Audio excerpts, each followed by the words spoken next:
মাঝখানে বসে শরীরকে পরিচালনা করি। চোখ দিয়ে দেখি, মুখ দিয়ে কথা বলে, কান দিয়ে কথা শুনি। প্রথমে মাতৃগর্ভে থাকি, তারপরে যখন আমরা ভূমিষ্ঠ হয় তখন মা বাবারা আমাদের শরীরের নাম রাখেন। এরপরে ধীরে ধীরে ধীরে ধীরে ধীরে ধীরে এখান থেকে এখানে আমাদের সবাইকে আসতে হবে। জাতি, ধর্ম, বর্ণ, ভাষা, গুরু, দীক্ষা সবাইকে এখানে আসতে হবে। এখানে আসার পরে জীবনের সমাপ্তি নয়। এরপরে আবার ভালো কর্ম, শ্রেষ্ঠ কর্মের ফলাফল নিয়ে আবার আমরা অন্য মাতৃগর্ভে জন্মগ্রহণ করি। অন্য মাতৃগর্ভে প্রবেশ করিলে ভালো কর্ম, শ্রেষ্ঠ কর্ম, মহান কর্ম, পবিত্র কর্ম করে যদি দেহত্যাগ করি, ধরো একটা সুন্দর পবিত্র মাতৃগর্ভে জন্মগ্রহণ করব। খারাপ কর্ম, দুষ্কর্ম, পাপ কর্ম, করাপশন করে যদি দেহত্যাগ করি, দুঃখী অশান্তি করি, পরিবারে গিয়ে জন্মগ্রহণ করব। কে নির্ধারণ করে? আমরা নির্ধারণ করি। আমরা সবাই আত্মা। আমরা পিতা পরমাত্মা, আমি নেক্সট চিত্রতে দেখাইতেছি। আর আত্মা কীভাবে দেখতে? একটা তারকার মতো আত্মা। এখানের মধ্যে খালি চোখ দিয়ে দেখা যায় না, খুব শক্তিশালী এনার্জি। যেভাবে বাতাস, বিদ্যুৎ, ঠিক সেইভাবে আত্মাও খুব শক্তিশালী এনার্জি। রিকুটির মাঝখানে বসে শরীরকে পরিচালনা করে। যেভাবে ড্রাইভার গাড়ির সামনে বসে স্টার্টিং ব্রেক গিয়ার সব কিছু সামনে, ঠিক সেইভাবে এখানের মধ্যে সব ইম্পর্টেন্ট যেগুলা আমাদের শরীরের পার্ট এখানে, তার জন্য আত্মা এখানে থেকে শরীরকে পরিচালনা করে। মাতৃগর্ভে আমরা শরীর পেয়েছি, আত্মা কোথা থেকে আসলো আমি আগে বলছি। সবার উপর থেকে আত্মা এখানে আসে। এখানে আমরা সবাই অভিনয় করতেছি। অভিনয় শেষ হওয়ার পরে আবার আমাদের ঘরে আমাদেরকে রিটার্ন যেতে হবে। সবার উপরে পিতা পরমাত্মা থাকেন, তার জন্য এখান থেকে আমরা ওনাকে উপরওয়ালা বলি। কি বলি? উপরওয়ালা বলি, অর্থাৎ তিনি উপরে থাকেন। যখনই প্রার্থনা আরাধনা করি ওনার কাছে পৌঁছে জানিয়ে শুনিয়ে ওনাকে যদি আমরা স্মরণ করি, তৎক্ষণাৎ উনি রেসপন্ড করেন আর আমাদেরকে আশীর্বাদ দেন।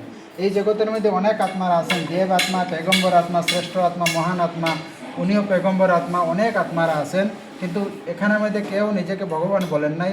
ভগবান সবার উপরে থাকেন আর তারা হলেন সব পেগম্বর আত্মা। মহান আত্মা, শ্রেষ্ঠ আত্মা হতে পারেন, কিন্তু পরমাত্মা হতে পারেন না। পরমাত্মা উপরে থাকেন। অধঃপতনের দিকে চলে যায়, তখন পিতা পরমাত্মা উপর থেকে এখানে আসেন। সত্যযুগ, ত্রেতাযুগ, এক আদি সনাতন দেবী দেবতা ধর্ম, এক রাজ্য, এক ভাষা, এক মত এখানের মধ্যে থাকে। 33 কোটি জনগণ ছিলেন এই ভারত ভূমির মধ্যে। তার জন্য হিন্দু লোকের দেবী দেবতা 33 কোটি বলা হয়। এই জায়গাকে জন্নত বলা হয়, বহিষ্ঠ বলা হয়, প্যারাডাইসও বলা হয়, স্বর্গ বলা হয়। এরপরে ধীরে ধীরে ধীরে ধীরে আদি সনাতন দেবী দেবতা ধর্ম ধীরে ধীরে হিন্দু নামকরণ করে এখানে এসেছে। তারপরে ব্রহ্মলোক থেকে অন্য ধর্মের আত্মারা আসলেন।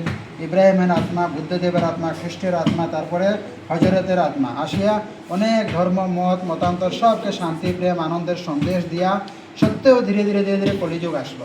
কলিযুগ মানে চতুর্দিকে কালা, তন মন ধন সব কিছু কালা হয়ে গেছে।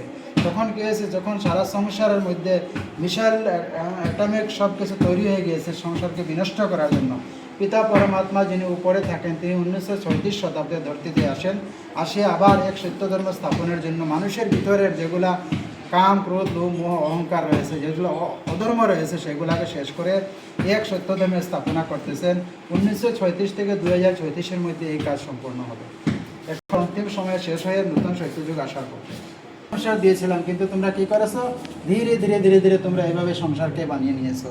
এত সুন্দর সংসার দিয়েছিলাম, এভাবে বানিয়ে নিয়েছো। বর্তমান এইভাবে সংসার হয়ে গেছে। ভগবান বললেন বেশি দিন এইভাবে পুরাতন সংসার আর থাকবে না, অতি সত্তর নতুন সংসার আবার সংসারে আসবে। তার জন্য তোমরা আবার কি করো? নিজের আত্মাকে আবার তোমরা চার্জ করো। নিজের আত্মাতে আবার আদি সনাতন ধর্মের সভ্যতা সংস্কৃতি থেকে, ভারতের আদি সভ্যতা সংস্কৃতিকে নিজের অন্তরাত্মাতে নিয়ে আসো আর নিজেকে পরিবর্তন করো। আর শেষ সময় ধ্যান মানে অন্তর্চক্ষু দিয়ে ভগবানকে, পরমাত্মাকে দেখা, অন্তর্চক্ষু দিয়ে খুদাকে দেখা। কোরআনের মধ্যে রয়েছে যে খুদকে জানা ও খুদাকে জানা। ইংলিশে বলা হয়েছে self realisation is the God realisation. আবার গীতাতে বলা হয়েছে তুমি আত্মাকে জানো, পরমাত্মাকে অবশ্যই জানবে। তো এখানের মধ্যে প্রথমে তুমি নিজেকে জানো, তখন তোমার পিতার সঙ্গে তোমার বুদ্ধিযোগ জুটবে। তারপরে কী হবে? অন্তর্চক্ষু দিয়ে ওনাকে তুমি দেখতে পাবে। যেভাবে অন্তর্চক্ষু দিয়ে আমরা মহাত্মা গান্ধীকে দেখতে পাই, মোদিজিকে দেখতে পাই অন্তর্চক্ষু দিয়ে, ঠিক সেভাবে পিতা পরমাত্মা যিনি ভগবান, ওনাকেও আমরা অন্তর্চক্ষু দিয়ে দেখতে পাবো যখন ওনার সঙ্গে আমরা সম্পর্ক করতে পারবো, ওনাকে যখন আমরা চিনব তখন। এটাই হলো বিশেষ। আর রাজযোগ ধ্যানের মাধ্যমে সারা বিশ্বকে আমি শুদ্ধতার, পবিত্রতার, আনন্দের ভাইব্রেশন দিতে পারি। সবাইকে আমি সবার জন্য মঙ্গল কামনা করতে পারি এই রাজযোগের মধ্যে।